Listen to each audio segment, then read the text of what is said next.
নামগঞ্জ এখন সিলেটের ভিতরে নাই সুজামাত, কারণ এটা মাইমল, এটা সামার, এটা আপ্যায়ন কিতা বুঝুন না। আচ্ছা, সুনামগঞ্জ সিলেটর ভিতরে না পারে এখান আমি দোকানিত যারাম না।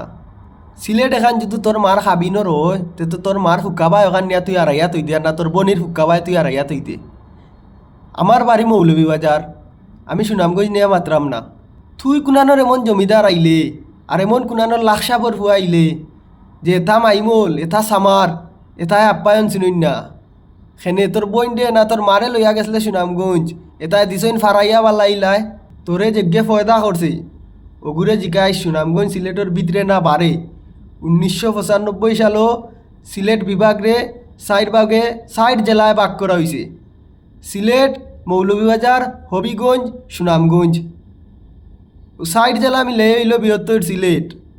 একটা জিনিস মাথাত রাখিও, যে মাথার টুপি আর মুখের দাড়ি থাকলে খালি মোল্লা হওয়া যায় না, বুঝছো নি?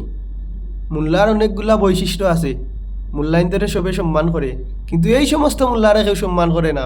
এর জন্ম ঠিক নাই, যার কারণে এই সমস্ত ব্যবহার ইয়া করে।